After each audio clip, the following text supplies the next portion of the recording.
Hour counts at this time. So we propose 72 hours to get information to the people, because this is their greatest need of information. If we fail to get on the air in 72 hours, we can't meet the greatest information needs of the affected community. That's a team training and practicing in Banda Aceh. Well, I have bad news for you now. The bad news is that it is impossible to be on the air in 72 hours after a disaster unless broadcasters tackle these three challenges. What must you do if you're going to meet this challenge?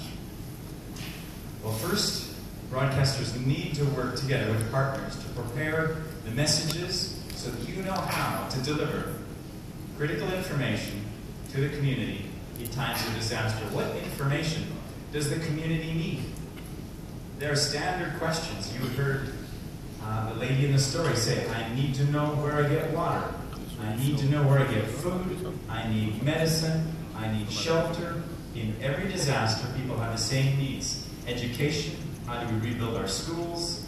Safety and security. These standard issues come up in every disaster. So you have to think about this and train your teams about this. How are we going to find this information?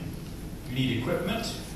And it doesn't really matter what equipment you use, whether you have the radio station in a suitcase, which we're showing here. The point is that you have some equipment that you buy in advance and that you practice with it. Practice does two important things. We see if the equipment really works, if it's fit for purpose, if it works in the field when we get out into the disaster zone. But you practice working with your partners. And we think the most important part of what we do is not the equipment, it's not what we do in the workshop, it's when we get out in the field and we practice. Like in disasters, the traditional media takes information out of the disaster zone to the rest of the community. But in times of disaster, people inside the community, those who are affected, need information to rebuild their lives. They need to know a safe place to stay, shelter, water, food, sanitation, all these things. People need these to rebuild their lives, to reconnect to their families. So radio has this very special, powerful role in the immediate days following a disaster. Already, and I hope we will get more. Already 16 confirmed.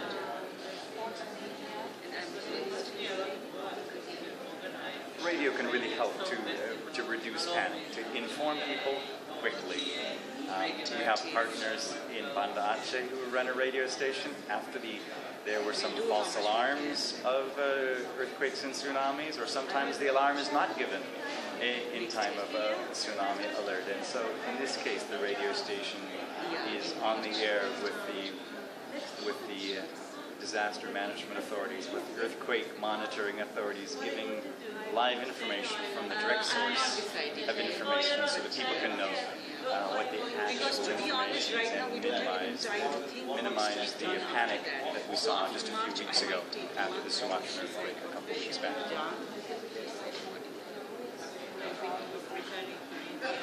Right now, no plans, but we have to return to your daughters. Because Malaysia, you cannot stay, even if you have a GR or a job. Carly, can we get some help with I think maybe we should translate from Bahasa to English. Bisa Mbak aku agak gemeteran menceritakan harapannya tentang diskusi ini. Oh, what is your hope, expectation coming out of this conference?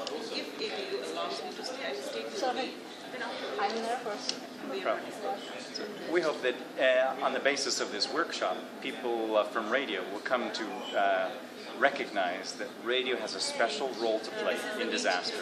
Not just a traditional reporting role, but radio can help give information into the affected community, into the disaster zone, and help people rebuild their lives. And but we must do it quickly, within 72 hours.